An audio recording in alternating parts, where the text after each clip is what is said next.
Welcome to the Talking the Line podcast, presented to you by Talking the Line Sports Media, giving you our best insights and analysis so you can rake in some cold hard cash on your next sports bet. Now sit on back, open up your mind, and let's cash some tickets. We can't thank you enough for joining us. We hope you enjoy.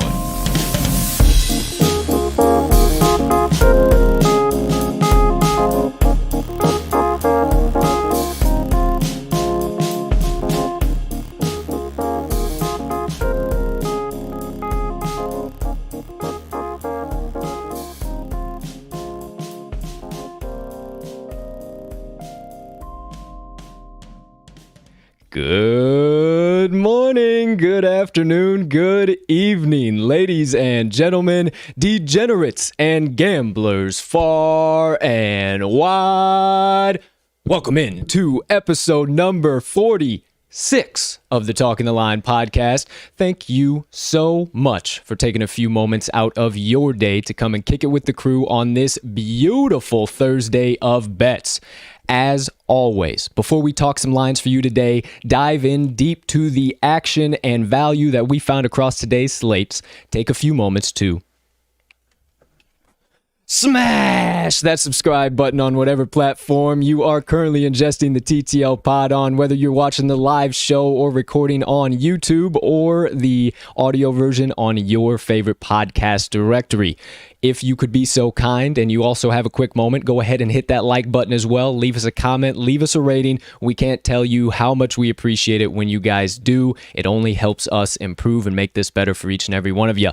And last but not least, head on over to this episode's description where you can locate the Talking the Line link tree. Within that link tree, you will find all of the TTL Crew's content so you can consume it however and whenever you please. Ladies and gentlemen, degenerates, joining us on today's show, I am your humble host, Colton, Colt 45 Sroka, and I can't thank you enough for taking just a few seconds and a brief hour and a half here to join me and my partner. Now, I mentioned my partner. It is time to bring in that man, the co-host of the TTL podcast, a young man who is a little bit more down on his socks today. Coming off of a loss, but still very, very pleased with how they've been playing as of late. He is making me look absolutely foolish here in the Talking the Line crew, as I seem to still not be able to get my tickets cashed, but I'm turning it around today, and with his help, I've been cashing some tickets right along with him. So without further ado, my partner, the man, the myth, the degenerate gambling legend himself, Mr. Riley RMags Magnuson. Partner, how you doing over there today, pal? My man, I am doing just fine. We are getting close to the weekend. Little chilly out here in Chicago, a little chillier than usual for a late May. Still rocking the shorts and t-shirt. Once that coat goes in the closet, it does not come back out for me.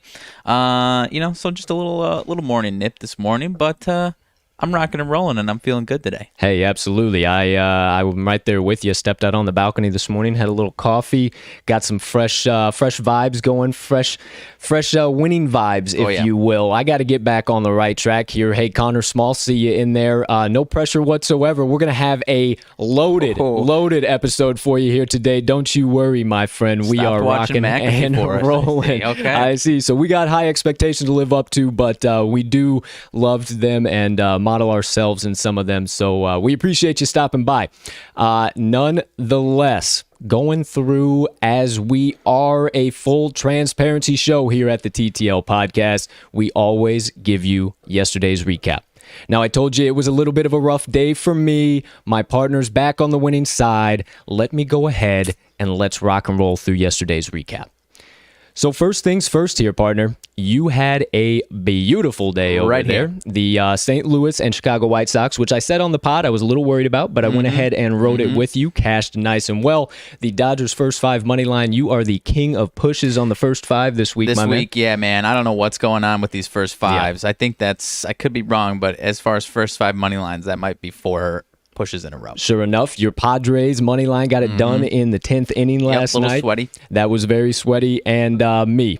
So let's just pretend this never happened, this start to this week. If you watched the Red Sox first 5 yesterday, absolutely brutal. I watched the whole thing. If you didn't watch it, they lost it in the 5th inning, couldn't score a run, and then in the 6th inning, they went up 5-4. They weren't even tied. So, brutal loss there. The Giants' first 5 money line, they absolutely got crushed. It wasn't even close the whole time.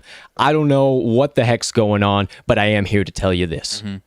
No more losing out of me.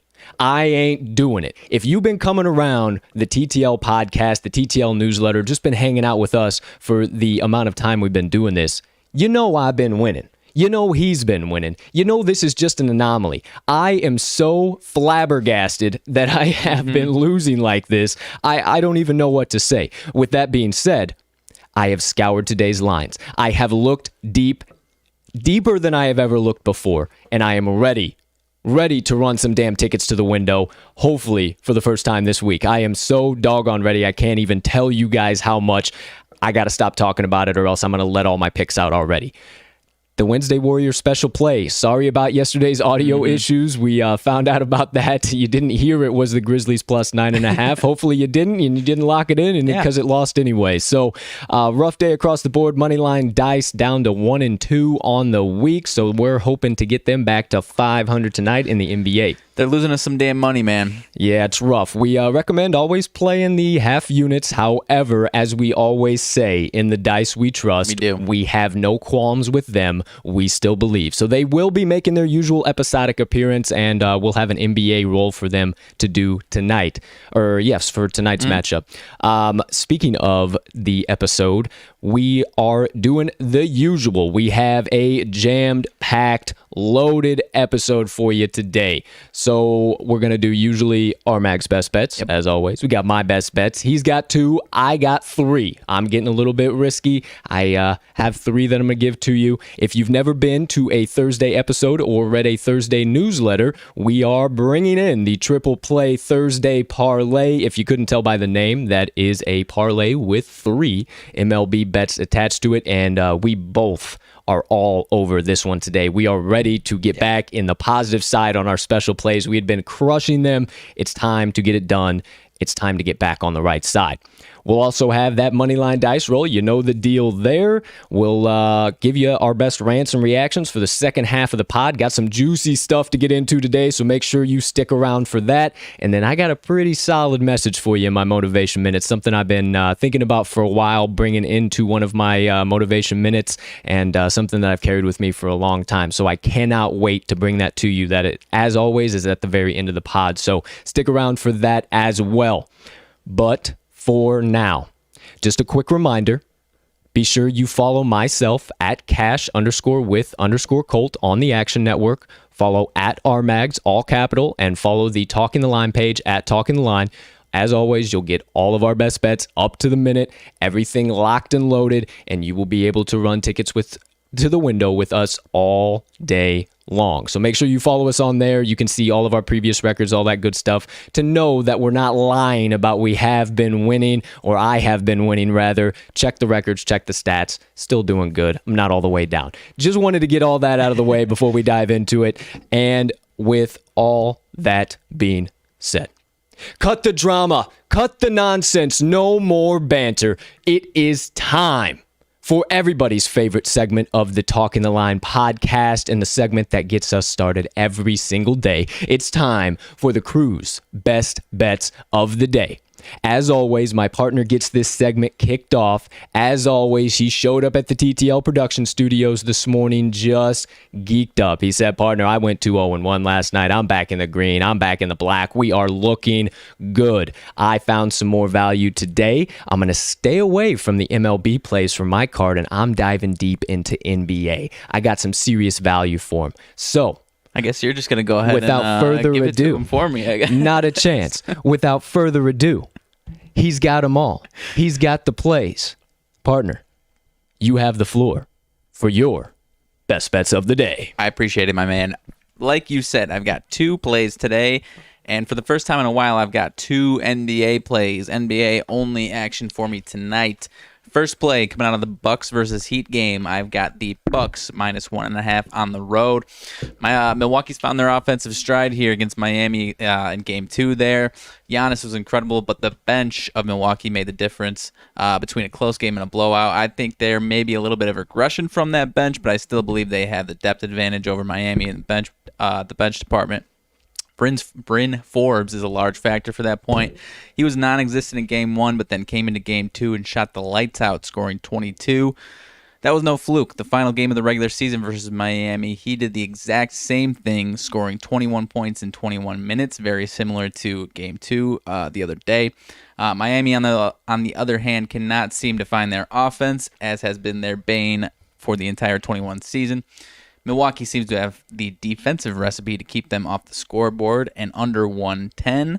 If they do that once again, I believe they will, this 1.5 will be no problem at all for Giannis and co. On the season, as a 1 to 2.5 point favorite, Milwaukee is 4-3, while Miami is 2-6 as a dog.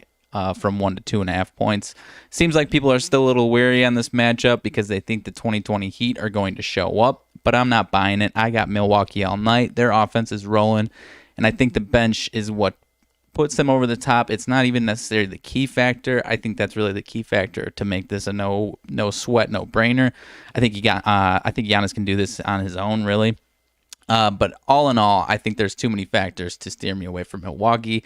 So first play, I'm taking Bucks -1.5, partner. Absolutely. I agree with you 100%. I think that line ticked down to get the public to rush to the Miami Heat side of things at that +1.5. But I think you're right on with everything you said. The Bucks come out strong, and I think they take Game 3 here in dominant fashion once again. Thank you. I appreciate it. Absolutely. What do you got for number 2, my guy? Play number 2, evening action, late night action.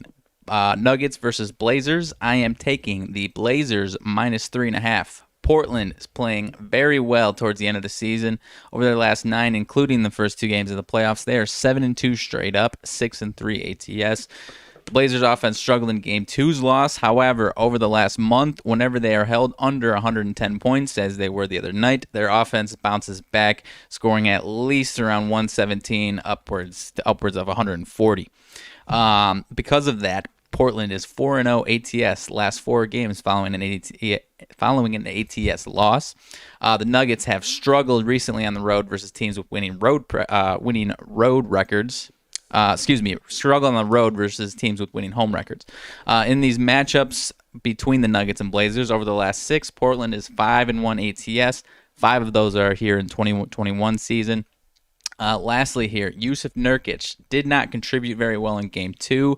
Large reason why they lost. He was a major factor in Game 1. His last 4 games in which he was held to single-digit points, he bounced back the following game to score at least 15 points.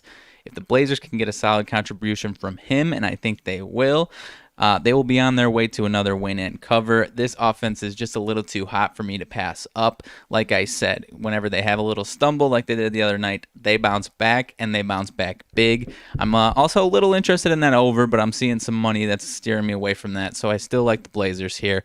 But all in all, I'm taking the Blazers offense to storm through this Nuggets defense tonight, partner. Hey, nothing more I can say. Nothing more I can add onto there. You are spot on. I saw the Blazers -4. I liked them as well, but I said, hey, you take them. Hammer them home. We'll make them your play, and I'll just ride right along with you. Why the hell not? I love it. So there you have it. RMags, 2 best bets of the day. Stick around for after my best bets and the special play of the day. We'll be sure to recap all of his plays as well.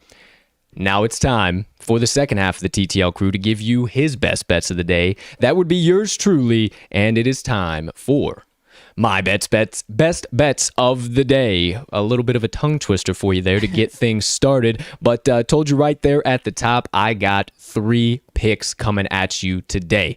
I have 2 MLB and 1 NHL play coming at you, ready to rock and roll.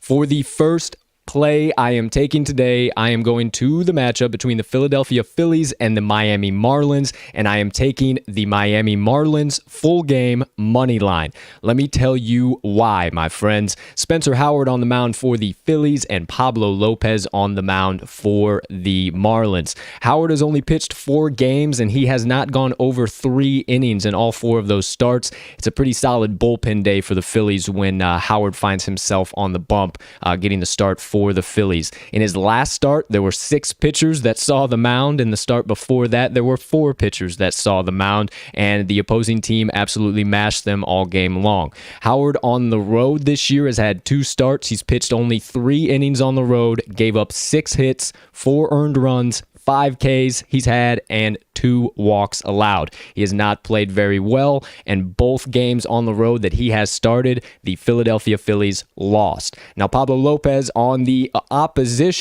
opposing bump, rather, he has been an absolute killer this year. Lopez has had 10 starts, pitched 56 innings. He does have a 1-3 record, but don't let that scare you because he holds a 2.73 ERA, has struck out 54 batters, only allowed 17 walks, is averaging allowed a 234 batting average, 297 OBP, and a 656 OPS. So he's eliminating those big plays when guys get on base, and he's eliminating base runners just in general. So he's been dealing his last two starts. He's gone 12 innings, allowed 11 hits, had 11 Ks to match those hits, only allowed 2 walks, and allowed 2 earned runs in those last 2 starts. He's pitched very well at home all season, and I think that trend more than continues here today. Miami overall is 12-11 straight up at home. They are 9-8 straight up as a home favorite. 22-20 straight up on no rest, and 23-22 straight up with equal rest, playing that same team. They are 4-2 straight up in Lopez's last 6 starts, 4-1 straight up in their last 5 overall, not to mention with 2 of those wins being over the Phillies, and they are 7-3 straight up in their last 10. This Marlins team has really started to find their stride over the last few weeks here in May. Now, Phillies have continued to struggle on the road. They are 9-16 straight up away, 6-9 straight up as an away dog, 19-22 on no rest, 23-26 playing a team with equal rest. They are 0-4 in their last 4 games after scoring 2 runs or less in the previous game. You love to see that when they're playing the same team back to back. They're 2-3 straight up in their last 5 and 3-7 straight up in their last 10. They are not playing well right now. By no means are they a team that you should be running to the window to put your money on. Last meetings between these teams, Miami is 4-2 straight up in the last 6. All of those meetings have been in 2021, and Philadelphia is 1-5 in the last 6 meetings in Miami, with 3 of those meetings happening this year. All of that leads me to my pick, and I'm locking in the Marlins full game money line today. There you have it, my first pick of the day. My second pick, I am taking another MLB play, as I had mentioned, and don't call me a homer because I'm doing it anyway. You might as well listen. I got the shirt on. Here we go. I'm going to the matchup between the Pittsburgh P-Roots and the Chicago Cubbies. I am taking my Cubs full game money line. Here is why. You got Kyle Hendricks on the mound for the Cubs and Tyler Anderson on the mound for the Pirates. Hendricks is slowly starting to find himself again. As my partner has alluded to many times on the show, if the team's name is not the Atlanta Braves, Hendricks seems to pitch extremely well. Right. He has faced Pittsburgh twice already this year, faced him on opening day and then May the 9th. He did not have really good outings in those matchups by any stretch of the word, but I think he's due for some positive progression here going against this same team now for the 3rd time, especially after his last start where he went 8 innings pitched, allowed only 8 hits, had 8 Ks, no walks, and only gave up 1 earned run. Granted, that was against the Detroit Tigers, but he was dominant. Went all the way deep into that game until they had to bring Kimbrel in. The Cubs are 3-2 straight up in Hendricks' last 5 starts. So they are giving him the run support that he needs here as of late. Now, Anderson on the mound for the Pirates, the lefty, he has been abysmal and getting mashed all year long. If you don't know, he's coming fresh off that game against the Atlanta Braves where his mojo got shot down through the floor, and I don't think it's going to be rebounded for this game.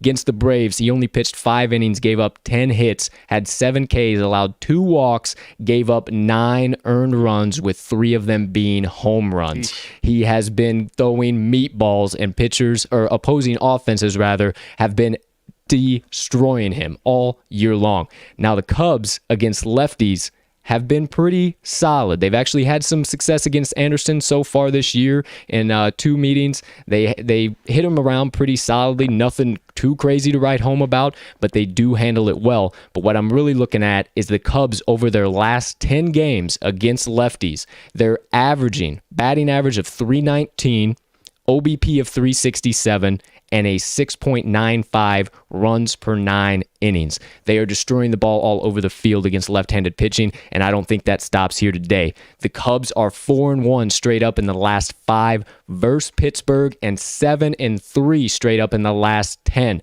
They have dominated them, and all of those games have been played in 2021. Some keys I'm looking at: Cubs could potentially take first place in the NL Central here. They know that. They know what this game means. If the Cardinals lose another one today, it could be all but curtains for them in first place, and I believe the Cubs are going to come out hot and stay hot through the entire game and then complete this 3-game sweep. Head on over to the Reds tomorrow, partner. Yeah, I agree with you, man. I don't think you're too much of a homer on this one. You nailed it. I think Hendricks is his worst is behind him. He's going to be dominating the Pirates today, and the Cubs, as you mentioned, are mashing lefties right now. One of my favorites of the day, so I'm happy to ride it with you.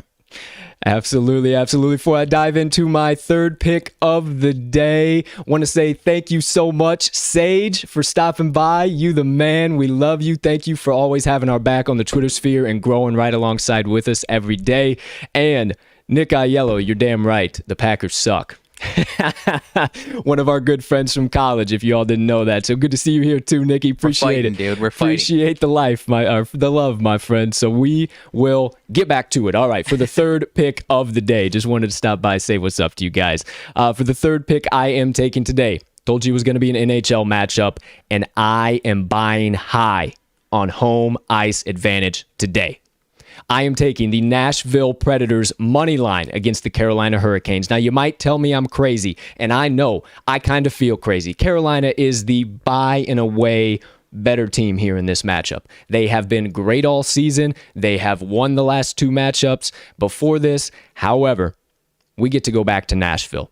And this is where it has really, really mattered for the Predators, not only in the postseason, but all season long. Their home environment is electric. If you did not see Taylor Lewan crushing beers and getting that crowd absolutely hyped, I know this is crazy analysis to see as well, but Carrie Underwood's coming in, Keith Urban's coming in. That crowd is going to be insane for Game 6 in Nashville. Now the Preds, let's do some real stats here. Preds, 20-10 at home overall on the season. They've been absolutely killing it nonstop. The Canes, 16-9-5 on the road this season. So they haven't been able to do the exact same thing that the Preds have. Preds obviously have the advantage there. I'm also looking at the goalies for this one. If you didn't know, Saros in net for the Preds has been a dominator. He's been a brick wall, standing on his head game in and game out. At home this season, Saros averaging a .941 save percent, and he is 17-3 straight up in net at home. It looks like it's going to be Alex Nedeljkovic, wanted to say that correctly. He is the goalie for the Canes. He nailed it. Looks like he's going to be in net. So far on the road this season, Mr. Alex, .926 save percent, 8-4-2 straight up. So I think the goalie matchup plays very, very large in this one as well. Some other key trends I'm looking at. Canes 0-4 straight up in the last 4 on the road. The Hurricanes 0-4 last 4 straight up as a road favorite. The Nashville Predators 13-3 in their last 16 at home. 4-0 in their last 4 as a home dog. The home team In the meetings between these teams, last 11, the home team is 11-0. The home team has been crushing in these meetings. The Hurricanes are 0-4 in the last 4 meetings in Nashville, and all 4 of them have been in 2021. And the Canes have not won a game on the road since April 27th. I am buying all of home ice advantage. I am buying all of Mr. Saros to continue to stand tall in net, and I am buying all of the Nashville Predators to force Game 7 and give us a sweaty, enjoyable, wonderful Stanley Cup hockey game tonight. So for my third pick, Nashville Predators, money line. I love it, my man. I think they need. They might have to get a little more up their sleeve than beyond Taylor Wan shotgunning. Might have to get Carrie Underwood shotgunning something. That'd be the lock of the day. The Predators, if we can get Carrie Underwood shotgunning a beer up there. Hey, if that happens, then we're definitely taking the Preds to the window. Yeah. No question whatsoever. Yeah. So I just honestly think that home ice advantage just plays so high for the Preds. I mean, it has all year. And the Preds have been in these positions, plus 125, plus 130, right around at this same line all year long, and everybody runs to the window against them, and they get it done at home time and time and time again. And if you're giving me plus money once again here in the playoffs, just probably because how the last few matchups have gone to overtime, I'll take it all day long. Let's force a Game 7 here, Preds. So there you have it, my friend. Friends, all of you wonderful people. You have our best bets of the day. You have my best bets. Gave you 3 of them, and you got RMags with his 2. Now, we will be sure to recap those if you didn't, so just hang tight if you didn't get every single one of them and you got into the episode just a little late. However, with another Thursday brings another Triple Play Thursday Parlay. And without further ado, it is time to get into today's special play of the day, partner. Here we go. For today's Triple Play Thursday Parlay, if you didn't catch it at the top, 3 legs, all MLB, ready to rock and roll straight into your favorite sportsbook right now. For the first leg of the day, we are going back to my Cubbies. Not going to take the full game. For this parlay, we are taking the Cubs' first 5 money line. And for much of the same reasons, as I said in my analysis for the full game. However, the first 5 seems much safer as well, but I am still highly confident in my pick. The first 5 seems safe just because of the pitching matchup. The Cubs have won the first 5 innings in the last 2 meetings against the Pirates here in this series, and I think they continue to stay hot, have no problems, no worries at all, getting up at least 3-4 runs on Anderson here in the first 5. Yeah, no question. One of my first plays that I wrote down today. Yeah, same as me here. So I absolutely love the Cubs' first 5 money line for the first leg. For the second leg, you might as well homer out right alongside with me, partner. Who do we got for the second play of the Triple Play Thursday parlay? Yes, sir, my man. Orioles versus my White Sox. We are taking the White Sox minus 1.5 on the full game run line. You've got lefty Bruce Zimmerman on the mound for the Orioles and Dylan Cease, right-hander for my Sox. Zimmerman enters this game with a 5.59 ERA, 1.55 whip, and is coming off of a 3-inning, 5 earned run outing versus Washington over last weekend. Orioles are 0-5 in his last 5 starts when the Orioles are an underdog. They are 2-6 straight up in his 8 starts this season, and 5 of those losses were by more than 1 run. Dylan Cease enters this game with a 3.18 ERA, and the Sox are 5-1 straight up in his last 6 starts, 4-2 to the run line. Every time he has allowed more than 2 earned runs this season, he follows it up with a start of 1 or less. He had a rough outing last weekend against the Yankees. He also pitches dominant when the pressure is off of him, and this game is going to be a much lower pressure than a division game or a game like last weekend against the Yankees. I could stop right there, but that's not even the reasons why we love this play. Sox, 273 batting average, 355 OBP, 7.32 runs per 9 versus lefties this year. Baltimore versus righties, 215 batting average, 287 OBP, and 3.39 runs per 9 versus right-handers. I got to take my White Sox anytime you get me a lefty on the mound, and especially when it's not any type of ace or anywhere even near that. Not to mention the O's are on a 9-game losing streak, 2-7 to the run line over that stretch. Sox had a rough weekend last weekend against the Yanks, but they righted the ship earlier in this week, taking 2 out of 3 from the Cardinals. I feel very confident that my Sox, homering out, but I feel very confident that my Sox are going to take care of the 1.5. Hey, if you got me wearing this shirt sitting right next to you and I'm hammering the Sox minus 1.5, I'm overly confident in it as well. Yeah. The books have actually started to get a little smart here, not offering us plus money on the White Sox minus 1.5 against the lefties anymore, but it's still a very short favorite line, so we will gladly add it as our second leg on the Triple Play Thursday parlay. Yep. And for the third leg on the Triple Play Thursday parlay, we are rocking and rolling back on over to the matchup between the San Diego Padres and the Milwaukee Brewers.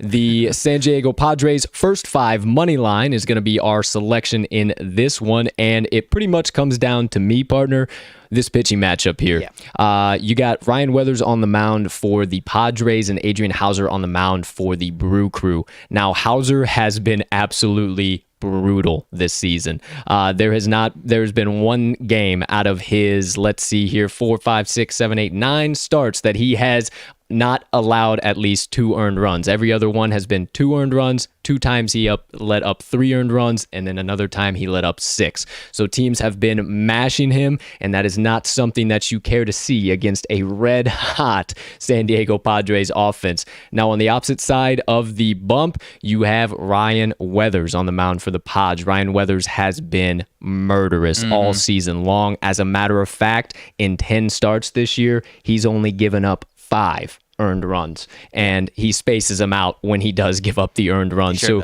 he gave up 1 against Seattle in his last start back on May the 22nd, but I see him rebounding and have a huge matchup against the Milwaukee Brewers club that, even though they had a solid outing on Monday, I think that was just Tuesday, that was just against Blake Snell, just a little bit of a weird something I think going it was on Brandon there. Woodruff on the mound, if I'm not mistaken. Last thing I can add here, Brewers' last 10 games versus lefties, 155 batting average, partner. Oh. Pretty ice cold here. Pretty cold. So that is the third leg of the Triple Play Thursday parlay, the Padres' first 5 money line. Now, there you have it. You have RMags Best Bets, my best bets, and the Triple Play Thursday parlay. If you're a regular of the TTL show, you know that we have one more betting segment to get to. But before we do that, let's go ahead and recap these best bets of the day. Get out your sports books, get out your pens and paper, get out whatever you do to write down your favorite plays of the day, and get ready to lock these bad boys in. Here we go. For RMags, he is taking 2 picks. He's got the Bucks minus 1.5 and the Blazers minus 3.5. I am right there with him, writing both of those plays. Myself personally, I have the Miami Marlins full game money line, the Chicago Cubs full game money line, and the Nashville Predators full game money line. For the Triple Play Thursday parlay, we are taking Cubs first 5 money line, Padres first 5 money line, and White Sox minus 1.5. That Triple Play Thursday parlay is paying out just under 5-to-1 odds. So you are getting some juicy action on that. You got a fresh $20 burning a hole in your pocket. Put it on down for a fresh $100 going to come right back behind that. Yep. We are very confident in this Triple Play Thursday parlay. So before we get into the next action, you know the deal. Hammer it home, lock it in, sprinkle a little bit of dough down, whatever you like to say. Just get it in at whatever the current best line you're finding it at on your favorite sportsbook. There you have it. There they are. Make sure you get them in. Let's run these bad boys to the window. I see a 6-0 day on the horizon for us right here, partner. 6-0 day. How about 7? 7-0. 1, 2, 3, 4, 5. Oh, how about 7? How about 7, my man? How about 7? Threw me off, but he knew where he was going. Didn't know where he was going myself personally, but I do now. And that's the Moneyline Dice. You see it right down there in the corner. Mentioned it at the top of the show.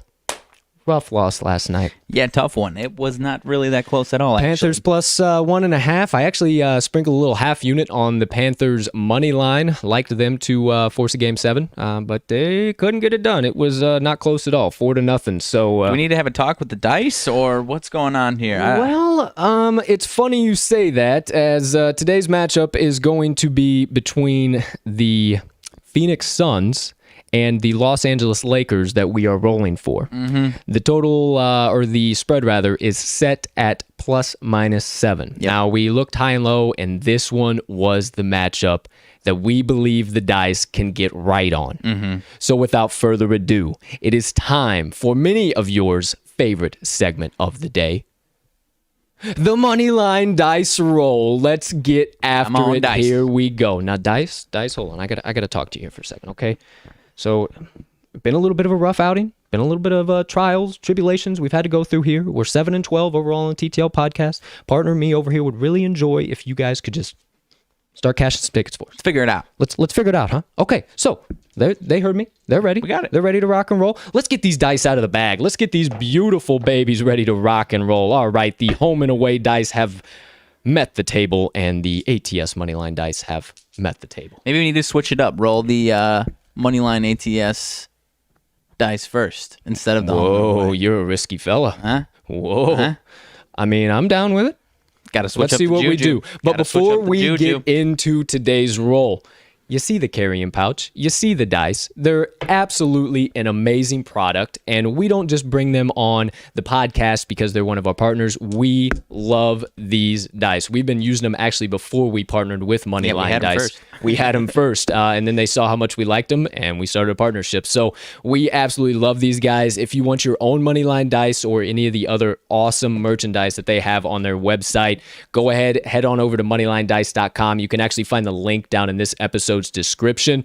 You go there, get whatever you want on their store, get to checkout, and enter code TTL10 when you get there, and you're going to get 10% off your first order at moneylinedice.com. Again, that code is TTL10 at checkout for 10% off your order on moneylinedice.com. So let's get into it. Let's have the dice do what they please. All right.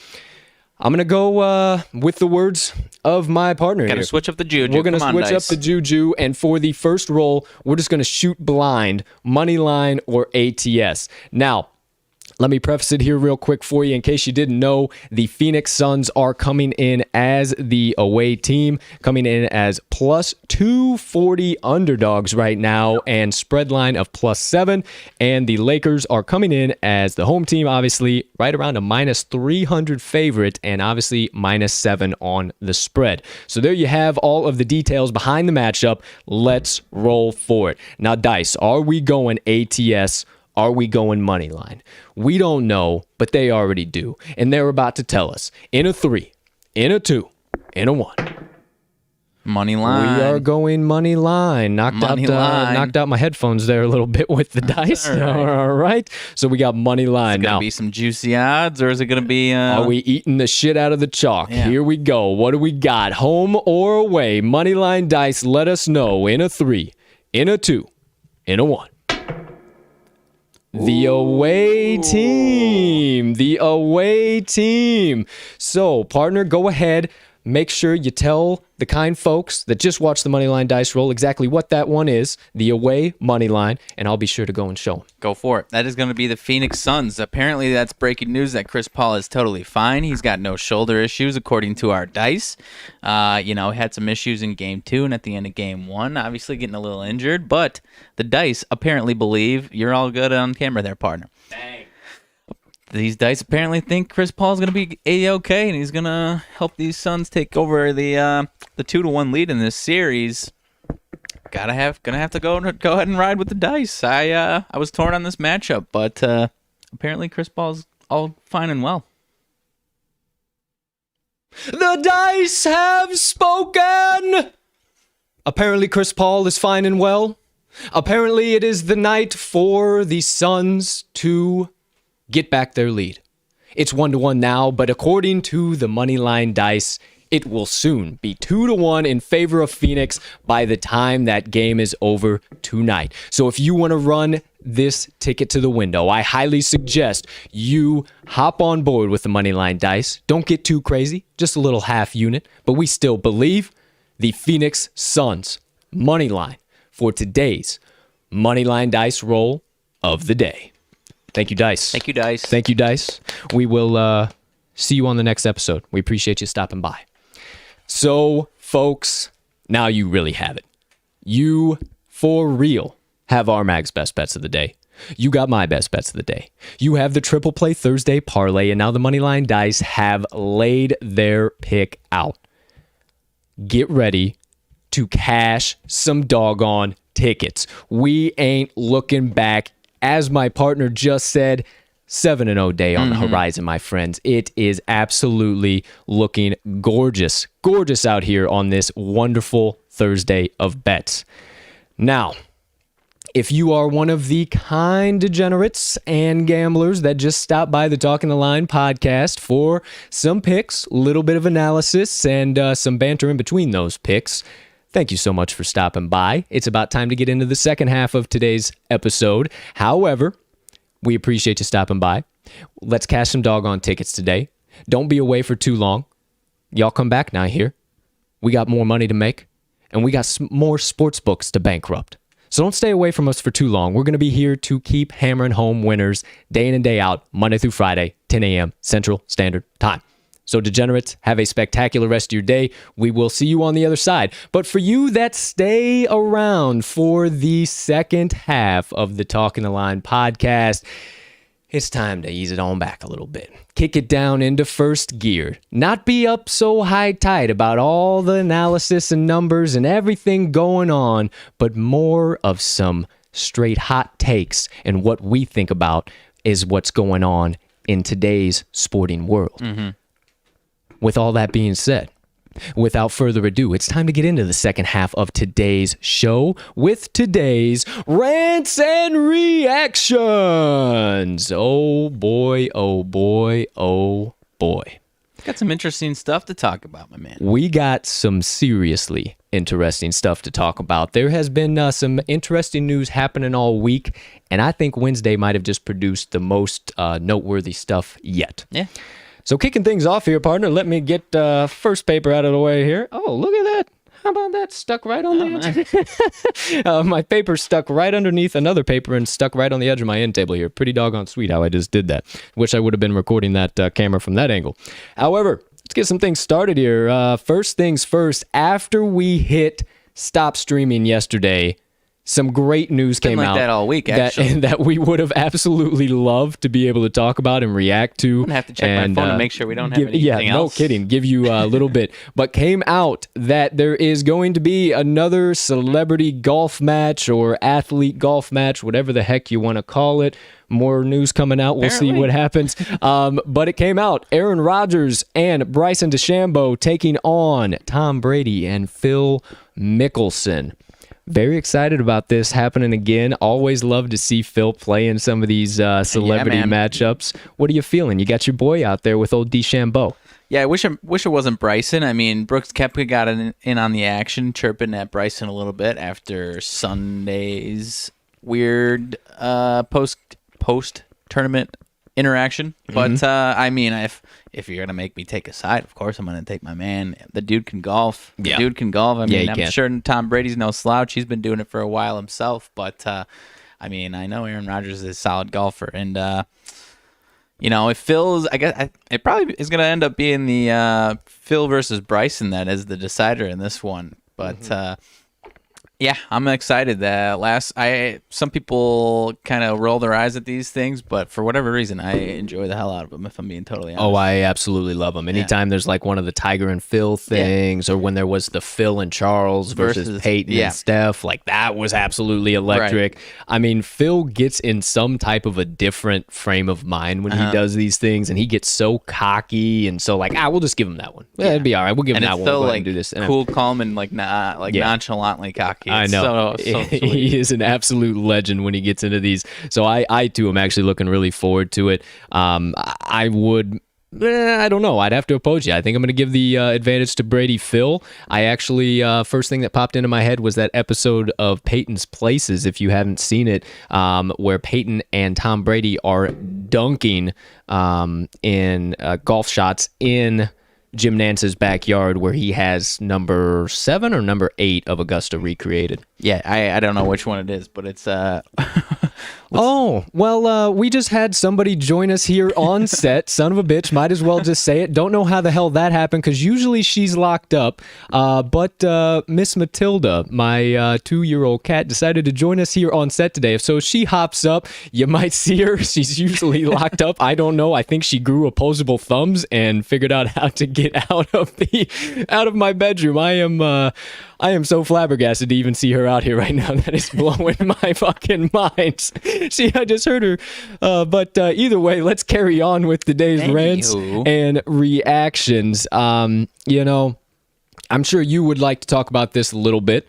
Might have a little bit of your own input to say here. Coming out of the matchup yesterday between the Cardinals and your White Sox, had a little bit of nonsense, if you will. A little bit of what the heck's going on out here. Mr. Gallegos got accused of having pine tar, some type of foreign substance, on his hat by Joe West. Joe West ordered him to take it off. One thing led to another, and Cardinals manager Mike Schilt, I know Schilt is his last name, ends up getting the boot. He gets tossed from the game. Quite a wild scene over there in the South Side, partner. Yeah, so I was watching this press conference this morning, actually. It's like a 9-minute press conference, and he basically was saying, like, if you want to crack down on this, that's one thing.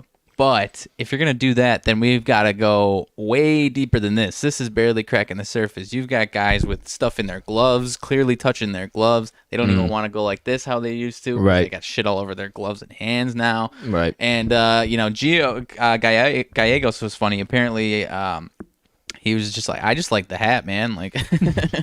Like, I'll do what I gotta do. I just like that hat. I just like how it fits. Yeah, and I mean, like, basically he was saying, like, do we really want to open this can of worms? Like, because if we want to crack down on this, that's one thing, but this is barely cracking the surface of what's really going on in this league, and we're gonna have a lot deeper things to go into if if this is what we're doing here. And he was like, I don't really blame Joe West, but then he kind of went off and what I just said. It's like, but then MLB, MLB office is going to have to do something. Either we're cracking down on this or we're not. Simple as that. Yeah, because it is kind of wild when you just got to completely stop a game because an umpire is accusing an opposing pitcher or somebody even on the field or whatever the case might be of, hey, I think you got pine tar. I think you're cheating. Right. Or whatever the case might be. So I think something needs to be done. I mean, it's obviously still a lingering issue.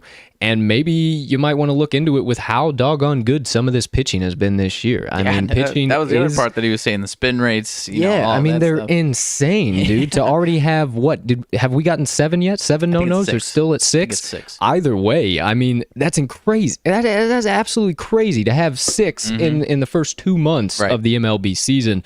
So yeah, I think that the manager's also right. I think there's a lot of pitchers out there that are using some stuff that you might not also know about, but they're using it, and it's increasing their velo, it's increasing their spin rate, and it's a whole bunch of nonsense if you ask me. I think we just need to get back to playing the game the real way. I have no idea.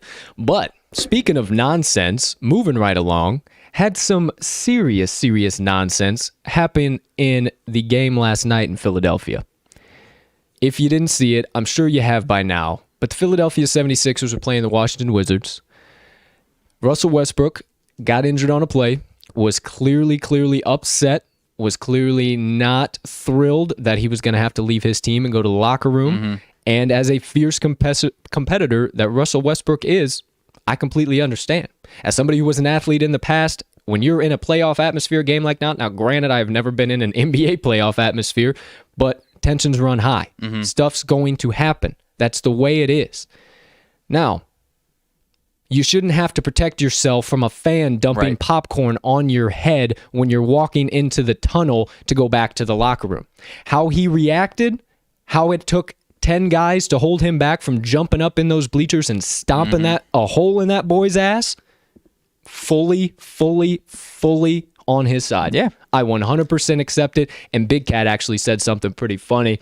He said we should enact that players can fight one fan a year He's rule. talked about that before. 100% agree. 100% agree with that. Well, not only that, but this isn't the first. It's not like this is the first instance. Like, and maybe not popcorn, but there's been multiple cases, and it's not that Russell Westbrook's done, but there's been multiple cases where fans are, for whatever reason, decide to, be a little too brave and start chirping at him. Like he's had to, there's a clip, I think it's in Utah, and it might be a playoff series, I could be wrong, where he basically looks at a fan, he's like, yo, you need to shut the fuck up. Like, I don't understand where the thought that Russell Westbrook is soft comes from. No. Like, Russell Westbrook is a hard dude. Yeah. Like, he grew up in the streets of SoCal. Like, he's a hard dude, man. Like, he doesn't carry himself any other ways. He ain't no joke, man. NBA. Yeah. But I got an alert a few minutes ago. Apparently that fan has been banned from Wells Fargo Arena or Wells Fargo Center. Good. And season ticket membership has been revoked. Good for that dumbass. And the fact that he's a season ticket holder, dude. If anybody ever related to him sees this and sees me saying this, go ahead and show it to him. You're a dumbass, sir. You pay all that money for that, and you're going to be the jackass that decides to dump popcorn on an opposing player. And I could be wrong. Stay at home. I could be wrong, but I feel like I saw a couple other fans point back, yo, is this dude? And the guy was like, yeah, what's up? Yeah, like what are you gonna do? And then Russ afterwards was like, yeah, it's just out of pocket, man. These people, something needs to be done. Like, you wouldn't come up to me in the street and pour popcorn on my head because what would happen. Right. And I tweeted it out last night. Did we all forget how to be human beings and live after being locked in our houses for the last year and a half? Like, did we just forget? I mean, you got fights at the Sox game, absolutely bananas. I mean, back-to-back fights, multiple fights in the bleachers. You got fights at the Astros game. You got fights now here. Everywhere. It's insanity. It's insanity. I mean, can we just go to a game and maybe be calm and just enjoy it? Boo all you want. Yell all you want. Say Trae Young's balding all you want. I don't care. That's the fun of the game. Heckling them. And players actually like when you can come up with witty-ass shit and make them go, damn, where did he even get that from? How did he even understand that? And that's just the top-notch way. And, I honestly, I don't think there's any place for this in the game. I don't think it needs to continue to happen, and I think the stiffest penalties for anybody who even thinks that they can do this needs to be enforced. Yeah, I don't care. I don't care if you're courtside. I don't care if you're in the 500 section. Anyways. Yeah. Well, let's get off of that soapbox. Sticking with some NBA, wanted to shout out my man Ja Morant. This kid, holy cow. 21 years old, 249 days, I do believe, sets the NBA record. What got close to it, LeBron has the record, was just off by maybe 60 or 70 days to setting the most playoff points in a postseason. Or I can't remember exactly what the... No, he was up there. 45 points. He's up there on the list player, for the youngest player. Okay. Well, the one I saw, he was up there on the list of most points in first two playoff games of his career. Yeah, so it was youngest player to drop 45 plus points in a playoff game, and LeBron held that record. He was 21 years and 172 days, and Ja was 249 days. He was really close. Yeah, he was incredible. I mean, Utah, we were wrong yesterday. They looked good. Yeah. Donovan Mitchell looked solid. I mean, that home crowd definitely helped because that was it was electric. Yeah. It was electric in Utah. But one thing I really wanted to shout out: if you don't follow Ja on Twitter, I suggest you do. First thing, he got to the locker room last night, wasn't enough. ... was his tweet. If you need to know any more about that man's mindset or what he brings to that team as a young, dominant athlete, I mean, the proof is in the pudding, man. Everybody, and it's always the media, oh, you did this, Ja, you dropped your 45, you did this. And sometimes players will play into that, but it's the real all-stars that say, did my fucking team win? Right. Did we get the job done? Same as Kobe. You guys want job's not finished. Right. It's the same concept. And those are the guys that you see make it to the Hall of Fame that have far and above better careers than any other player on the court because they put the team first, but they still get the personal accolades. So wanted to shout Ja out for that because that was just absolutely huge. I mean, I love to see that from players when they have huge nights and they say, hey, I tried, but this ain't me. It wasn't enough. It wasn't enough, you know? But, yeah, I mean, Rudy Gobert was fantastic. The Grizzlies do not have the recipe for him right now. Yeah. Another thing that I thought about that Ja trying to poster Rudy, taking him to the rack. Totally forgot about that. Pretty bold. Well, one thing on that, obviously Rudy won the battle. Great for him. That's going to be the poster everywhere. However, name me another NBA player in the league today that would have the cojones to go and do that. I don't think there is, and I get where you're coming from, and I do agree with you. But that man, I love it because I love Ja, and I love when he tries to do those dunks. But Rudy Gobert is Defensive Player of the Year for a reason, and he is a brick house. Like you said, I don't think anyone else attempts that, and that does say a lot about Ja, and I do appreciate that. Yeah. But I don't know how many of those he's going to be putting down on Rudy in his career. I don't either.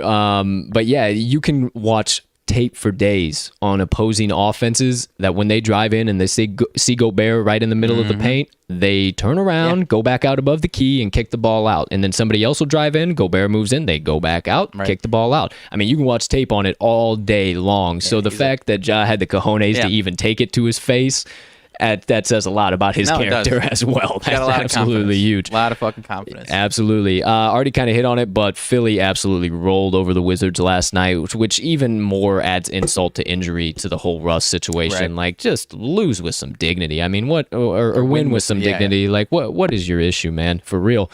Had an absolute thriller of a game in Madison Square Garden. That place was rocking. I was certain at some point in time that roof was going to blow off that place. Yeah, seriously, man. They were rocking and rolling. I could watch a 14, 15 game series of this match. Give it to me all day long. Give it to me all day long. Forget all the other teams. We'll just play all the way through with the Knicks and the Hawks. How's that? Yeah. I mean...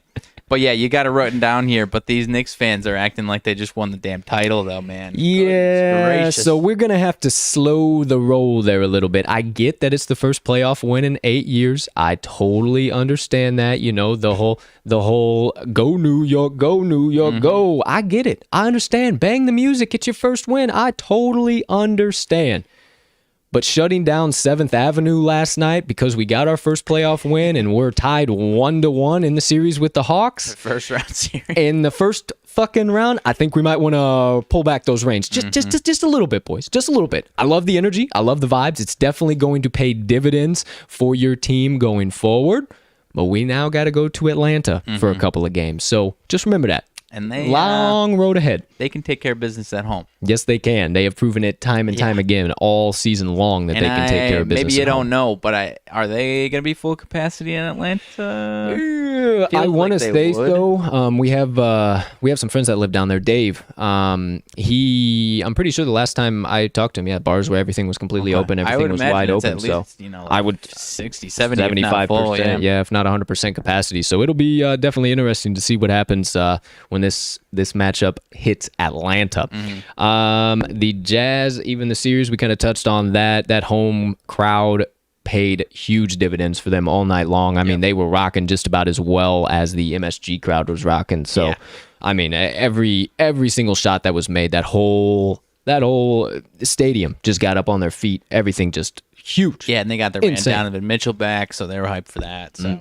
Yeah, so that should be an interesting rest of the series. I don't know if Grizzlies game 1 was a fluke, if it was just kind of that's what we're going to do for today, or what. They don't. They got Valanciunas to try and hold down Gobert, but aside from that, they've got nobody. Jaren Jackson is, not really the guy to be trying to be a factor against Rudy Gobert. So I wish the Grizzlies put up a better fight going forward here, but I don't know if it's going to happen. I don't know if it's going to happen either, partner, but nonetheless, we got some more playoff action coming our way tonight. Yep. Obviously, we got the Lakers-Suns that we're going to be sweating out the Moneyline play on. We got the Bucks and the Heat that we'll be sweating your play out on, and then also sweating your other play on the Nuggets and the Blazers. So 3 solid matchups. Should be some back-and-forth affairs here again tonight. I don't think this is gonna turn into any blowouts. I think Milwaukee will pull away at the end, but these should be some very seriously interesting matchups to watch. Talking about playoffs, how about some NHL playoffs? We got some breaking news. some interesting news, some news that we did not expect to say, but I did because I hammered it in and I cashed the ticket last night, baby. New York Islanders to win the series against the Pittsburgh Penguins. I got it boosted at plus 330. So that was spectacular. Nice one. That was spectacular. Yeah, that series, that's going to be Islanders Bruins, correct? Correct, it is. Oh, man, that's going to be a good one. Yeah, that's going to be a good one. That is going to be one heck of a series coming up here because there was not a single game that New York wasn't in the game with Pittsburgh. And last night, dominant win, 5-3. Yeah, yep. Dominant win. Me and Scoot actually watched the game together. He popped in. Oh, nice. And I mean, it was an absolutely madhouse. In New York. It was crazy. It was so crazy. So really looking forward to see what the Islanders can continue to do here in their playoff push, see exactly what happens with them.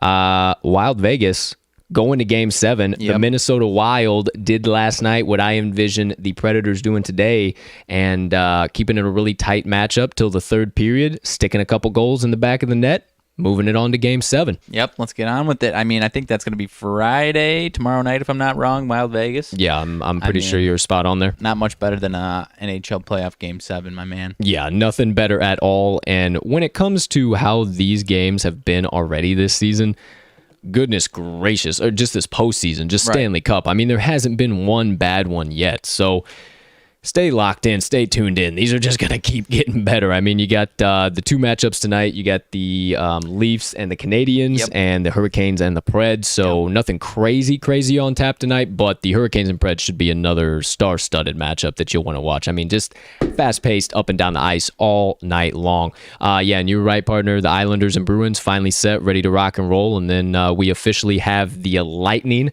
awaiting their second-round matchup. Yep.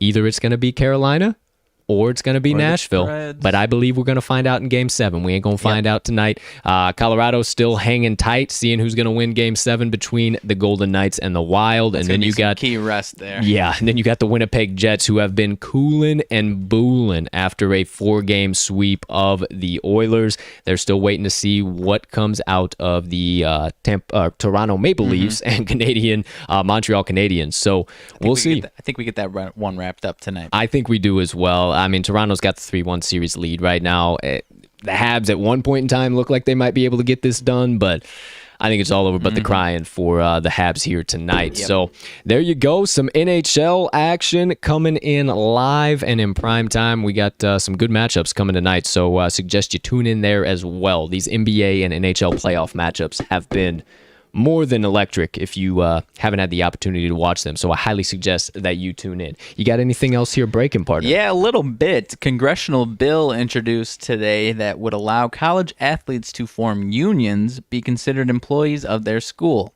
So the bill is introduced. I don't believe that means it's not even close to passing. Right, but that's a nice first step to at least get that, try and get that passed, get the conversation rolling a little further. Yeah. Because something needs to change there. Yeah, that's huge for them. That almost kind of sets up a NFLPA kind of scenario, kind of deal like that. So that's good for them. Absolutely good for them. Yep. I mean, the Players Association as Players Union, I mean, that's good for them if they can get stepped in the right direction. I am on the side of, if I'm going to be putting in now, I don't think that they should be compensated at anywhere near the level of some of the professional athletes, because you got to think about how many collegiate athletes actually make it to the professional level first and foremost. So we're going to have some sense of, all right, there's going to have to be a payroll hierarchy here. It's not going to be you guys are just making millions and millions and millions. I don't think that should be legit, because most of you guys, once you're done with your 4 years in college, we're never going to hear your name again. So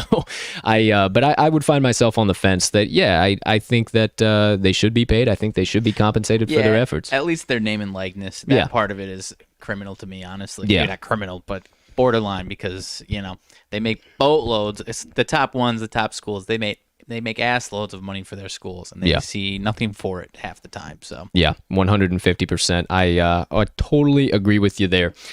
So thanks for dropping that little nugget of information. Guess we got to be lurking on the ESPN updates during the show, so we don't miss anything like the last couple of days. At least now we know. We'll have a little bit of action ready for you guys each and every day. We'll have some prepared, and then we can just scroll through the ESPN real quick, because apparently during our show is when all the news goes wild. So we'll be sure to continue to scroll through there and give you the updates as they come in.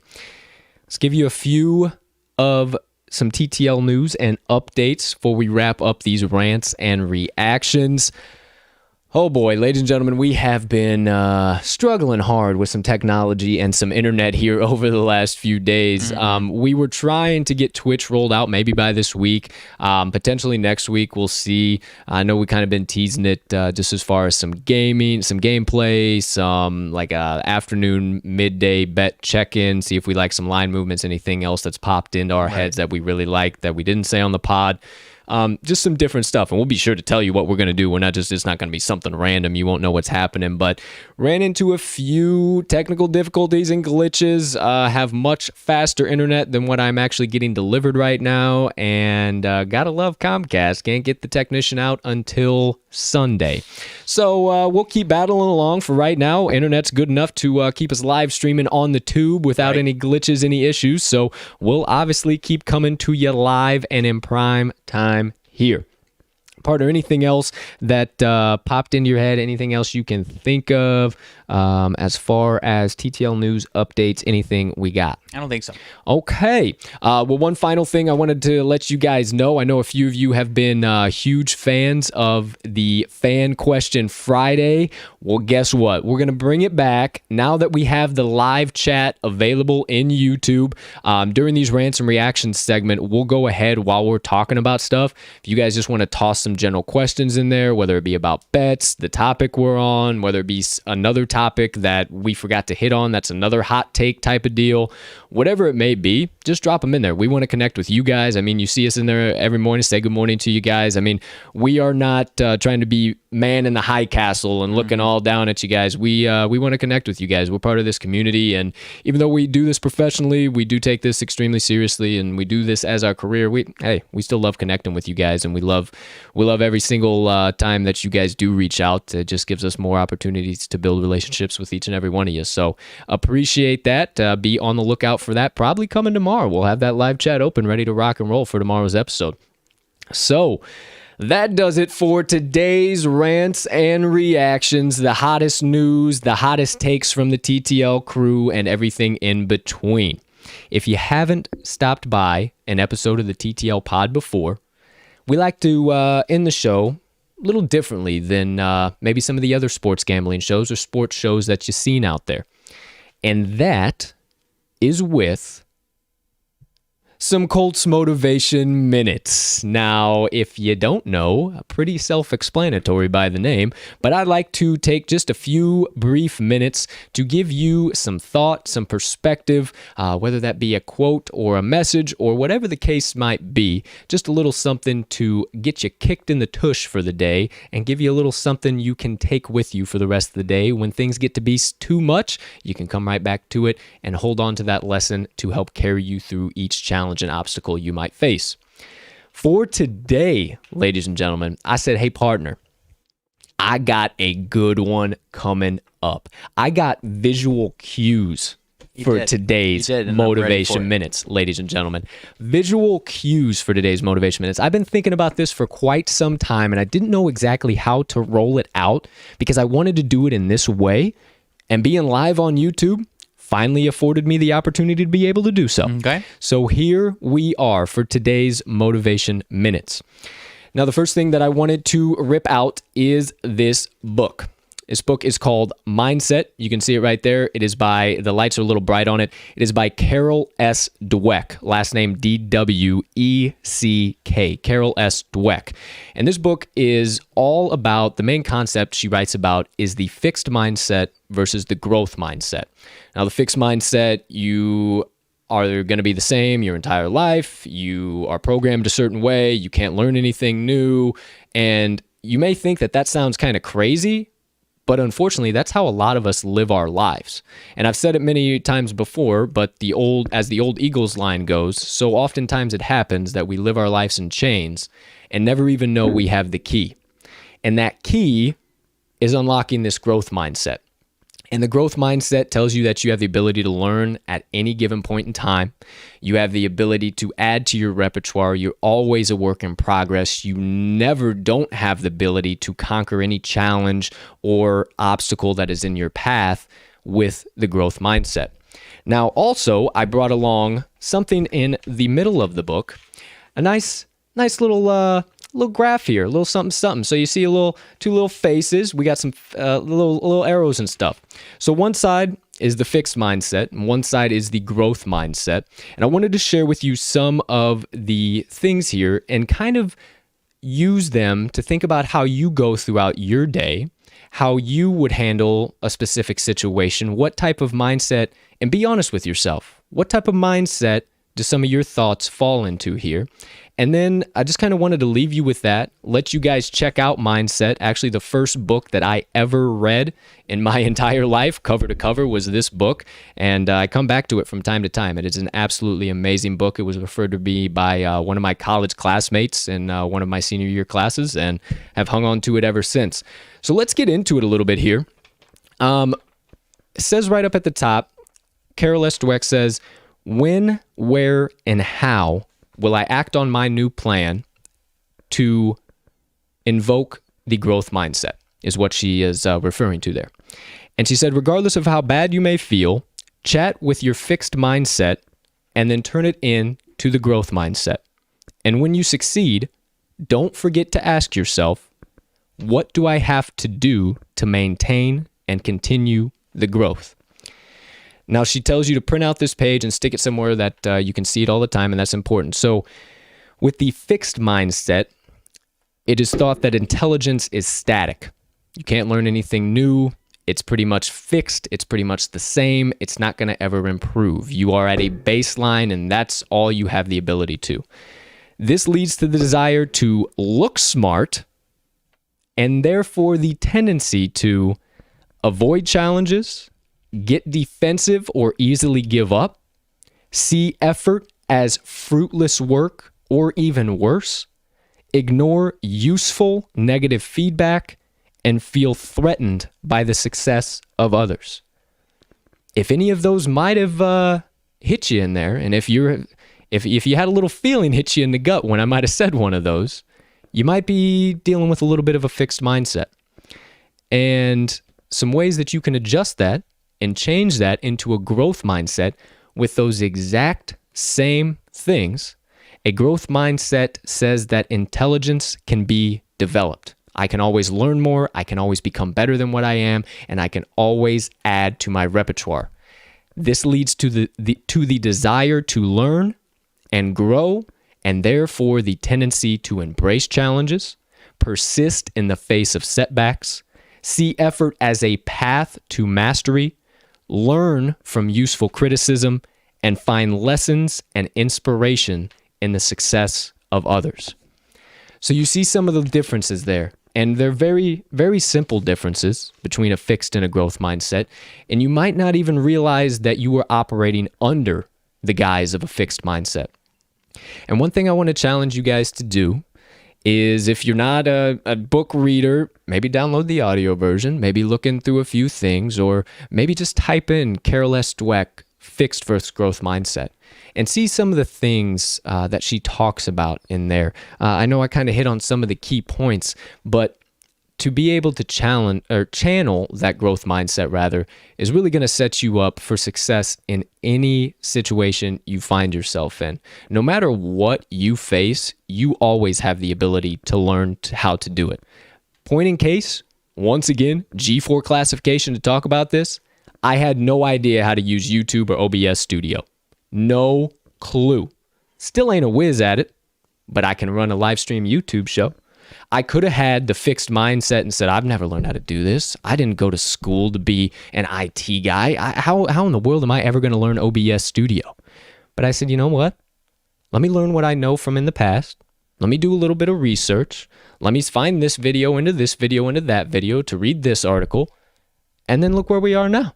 We're live prime time. We're live in prime time. So it just takes making those simple decisions with the things that you face in your life of just having that growth mindset that this is here to help me grow. Whatever challenge, whatever problem lies in your way, it's there to teach you something. It's probably not going to feel like it then and there at the time. I can promise you that. I've been having a few of those moments here over the past few days. But once you get out of them, you take a step back and you breathe. Take a moment to see what they did teach you. Because I guarantee you every single time they will have taught you something. So today, think a little bit about having a fixed mindset versus a growth mindset and all of the benefits that you can have from just applying a little bit of growth and positivity into your life. And one more time, the book is Mindset by Carol S. Dweck. So I hope you found some value there. I hope you can end up getting that book and it impacts your life as much as it has impacted mine.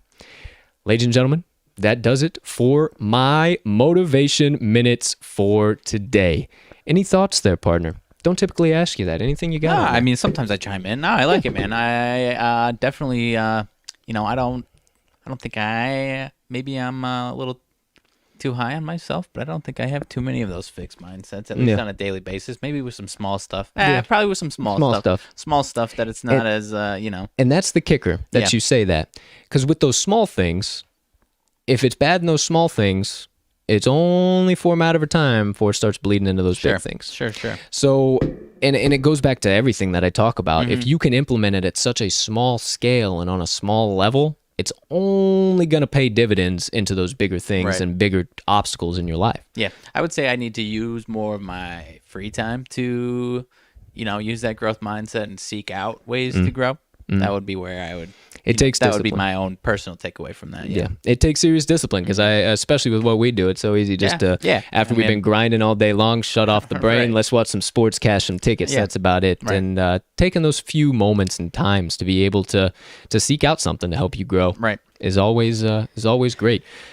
So there are the motivation minutes. There is pretty much episode number 46 of the TTL pod. If you haven't been here before, you don't know what I'm about to do. But if you have, you know this is how we always wrap up every show. Partner, anything burning on the brain, melting on the heart, festering in the soul that you've been dying to get out to the kind degenerates that decided to stop by episode 46 on this beautiful Thursday, May 26, 2021. So luckily this time I had this one for yesterday. Totally forgot about it. I'm excited about this actually. And I mentioned it yesterday after we were breaking down. Like, oh shit, this is what I was gonna say. The MLB, I believe it was New Era, released some god awful hats. Yes, that's an understatement for the MLB, and they are about as trash can be. You've got just a little bit too much going on all of these hats. You've got numbers on the bill next to the logo. You've got Pittsburgh's got a giant steel beam here. Hey, I mean, the Yinzers love it, but the rest of us, what in the world is that? Maybe we're getting old. I don't know, but I don't know. But they are pretty dumb, dude. I mean, they're just hats disgusting with all types of goofy stuff just plastered onto the side of them. So yeah, I mean, I don't even know if I saw the White Sox one. I saw the Cubs one. It was the Cubs logo, bunch of numbers. I think it was all their area codes. Yeah. And then the Chicago flag. Like, there's ways to make this cool, and it's not throwing every single thing that you want to put on the hat all on the front of it.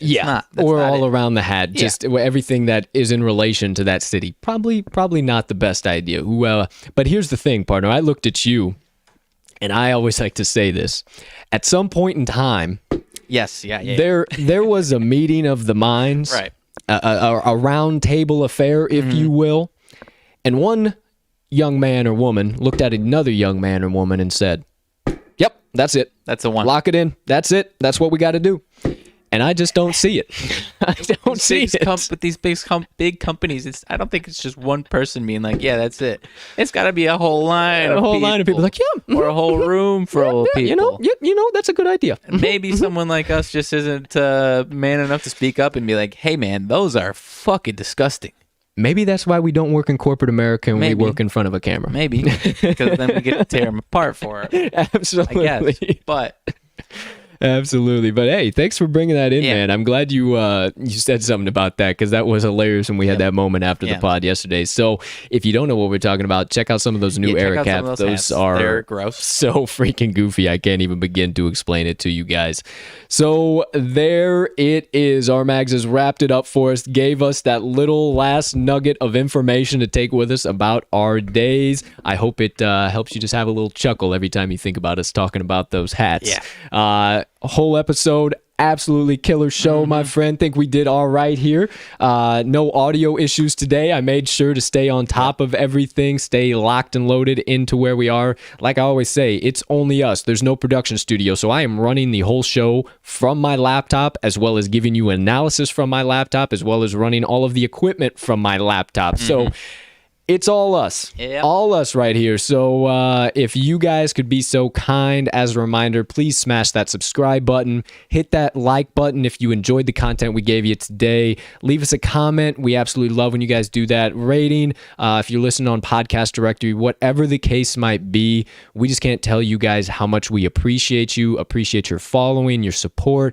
Just stopping by. A couple of goobers like us, just talk some sports lines, have some fun day in and day out, cash some damn tickets, and you guys sure know how to make a couple of guys feel pretty damn special. We do this for you. We always say that. This is our passion. We love to do this.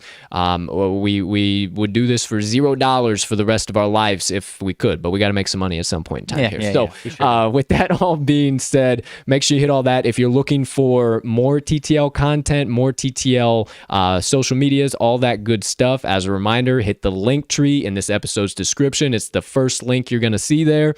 Hit that. You're going to find all of our social medias, all of our other platforms, the newsletter, where we're at on podcast directories, all that good stuff. We have it in one nice, tight, clean, concise location, so you guys don't have to go searching all over the interweb for the TTL crew stuff. Right. All right? So we keep it nice and easy for you. But without further ado, I cannot thank you guys enough. I know Mags would say the same. We appreciate you to the moon and back. Even though personally, I'll leave him out of this. Even though I've had a bit of a rough week, I am still going to keep showing up. And as a little reminder, I have not gone into the negative. And why is that, partner? Because I've stuck to my units. Yep. I've stayed very smart. Not I chasing. haven't tried to win all my money back in one day. And even with some losing days, I still have money in the account. So if ever you needed more of a lesson to stick to your units, here it is right now. Stick to your units. Make life easy for yourself and keep the money in your sportsbook account. Grow it back up. It's going to be okay. I promise we got winners coming at you today. So without further ado, ladies and gentlemen, degenerates, gamblers far and wide, from myself and Mags, we thank you so much for coming to today's episode number 46 of the TTL pod. We hope you have a spectacular rest of your Thursday. Unless you have other plans, let's cash some tickets.